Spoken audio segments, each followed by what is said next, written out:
The most expensive repair on a modern turbocharged engine is usually not the engine block. It is the turbocharger. Replacement costs on most passenger cars run from $1,500 to $4,000, including labor, and the majority of premature turbocharger failures trace back to the same two moments in the engine's operating cycle. The first is cold start, when the bearings are already spinning before oil pressure has built throughout the lubrication circuit. The second moment is one that surprises most turbocharged engine owners when they hear it for the first time. The most dangerous moment for a turbocharger is not when you are pushing it hard. It is when you turn the engine off after a hard drive. A turbocharged engine and a naturally aspirated engine do not face the same oil challenges. If you're someone who cares about protecting your vehicle with real facts instead of marketing hype, hit that subscribe button right now. Full synthetic motor oils that provide adequate protection in a naturally aspirated engine can fall short in a turbocharged application.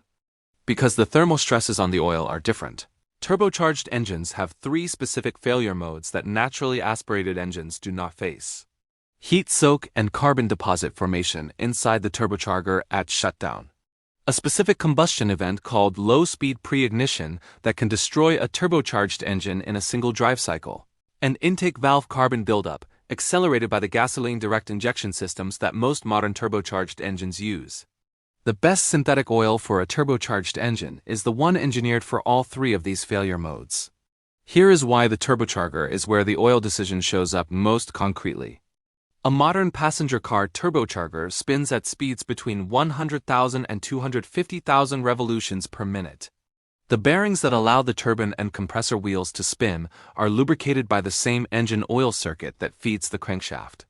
The oil at those turbocharger bearings is doing its job under conditions more extreme than anything else in the engine, including high heat, extreme rotational speed, and a very narrow oil film between metal surfaces that are moving faster than any other part.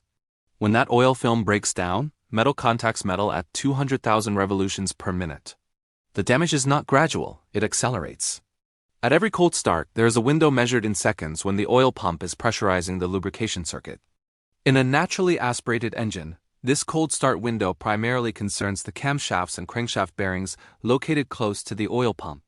In a turbocharged engine, the turbocharger sits at the end of the oil supply circuit, often mounted on the exhaust manifold. Oil reaches the turbocharger bearings last at every cold start. An oil that flows quickly at low temperatures reaches those bearings faster. Specifically, one with a strong cold flow characteristic reflected in the first number of its viscosity grade. This reduces the metal contact window that exists at every single startup, protecting your engine for the long haul. Now here's the shutdown failure that most turbocharged engine owners have never been told about directly. When you drive a turbocharged vehicle under moderate to hard load and then shut the engine off, the oil pump stops. The turbocharger has been spinning at high speed. The exhaust turbine housing has been operating at temperatures exceeding 800 degrees Celsius. When the engine shuts off, the turbine housing does not cool immediately. It continues radiating heat into the turbocharger's center section. The oil remaining in those passages is no longer circulating. It is sitting stationary in a housing surrounded by residual heat. That heat bakes the stationary oil into solid carbon deposits, a process called coking. These deposits accumulate in the narrow oil passages. Each layer further restricts the oil flow on the next cold start. The restriction is not immediately noticeable in the driving experience. But the turbocharger that eventually fails with blue smoke and a grinding noise has been accumulating, coking deposits for tens of thousands of miles. Resistance to coking is determined by the thermal stability of the oil's base stock. Pure base stock resists thermal degradation measurably better. Pennzoil Ultra Platinum, using gas-to-liquids technology, does not contain trace sulfur or wax molecules that accelerate coke formation under heat. Here is the second failure mode: low-speed pre-ignition, or LSPI. It occurs in turbocharged engines at low speeds under high load. Droplets of oil and fuel ignite before the spark plug fires. The pressure spike is orders of magnitude higher than a normal combustion event. In severe cases, a single LSPI event bends a connecting rod or cracks a piston. It happens without the driver noticing anything. Traditional calcium-based detergent additives promote LSPI. The same chemistry that keeps engines clean causes these uncontrolled combustion events. Base stock purity and modern additive chemistry are the keys to protecting your high-performance turbocharged engine across its service life. The GF7 motor oil certification standard introduced for the 2026 model year was developed specifically in response to this. GF7 requires that certified oils meet low-speed pre-ignition resistance standards, not just when the oil is fresh out of the bottle, but after the oil has been working in the engine for the equivalent of a full drain interval. An oil that protects against low-speed pre-ignition on day 1 but loses that protection at 5,000 miles is not solving the problem. The engine faces challenges at 7,000 miles.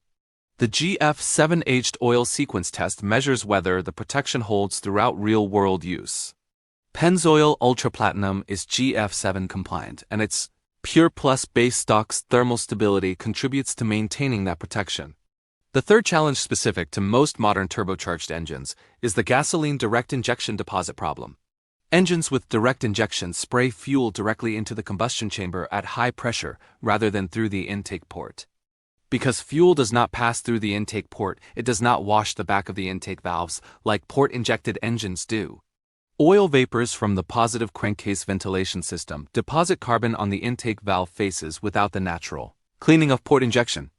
Turbocharged engines produce more crankcase pressure, which increases the amount of vapor that feeds back and deposits onto those valves. An oil with stronger detergent chemistry and a cleaner base stock reduces the rate at which those deposits form. Pennzoil Ultra Platinum's 65%. Piston cleanliness advantage is a direct measure of its effectiveness at limiting these deposits over time. If your vehicle is a turbocharged direct injection engine and it is a 2023 or newer model, GF7 is the specification it was engineered around. Pennzoil Ultra Platinum or another confirmed GF7 compliant synthetic at your manufacturer's specified viscosity is the correct choice. The LSPI protection in GF7 oil is not a marketing upgrade for a new engine. It is the standard the engine design assumes. If your turbocharged vehicle is a 2015 through 2022 model, GF7 compliance is a genuine improvement over the prior GF6 standard. Using GF7 compliant oil in an engine designed for GF6 is safe and provides measurable additional protection for these engines. If you have been extending oil change intervals beyond 7,500 miles, the thermal degradation rate in a turbo is meaningfully higher. Oil exposed to hot shutdowns and repeated heat soak cycles reaches the end of its additive effectiveness faster. 7,500 miles is a practical upper limit for most turbocharged daily drivers, and 5,000 miles is the more conservative target manufacturers specify. The price of one additional oil change per year costs a fraction of a single turbocharger replacement. If your turbocharged vehicle produces a brief puff of smoke on cold start that clears as the engine warms up, this pattern is consistent. It indicates progressive coking deposit buildup in the turbocharger oil channels. The deposits restrict oil flow at cold start. This causes momentary reduced lubrication in the bearing housing, and the resulting friction produces the startup smoke.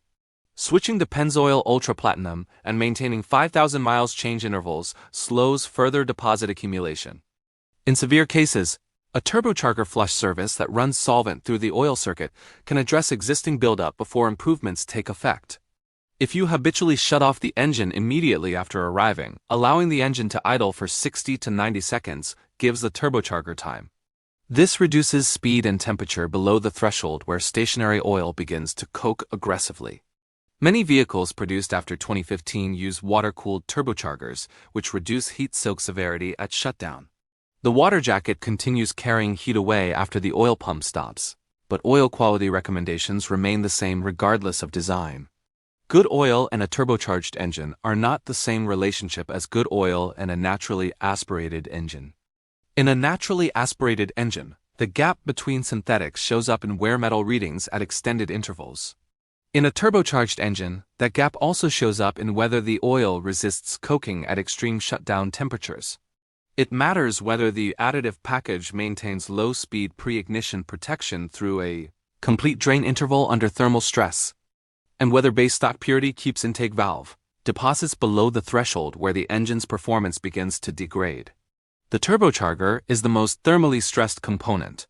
The oil that reaches it first at cold start stays with it through every cycle.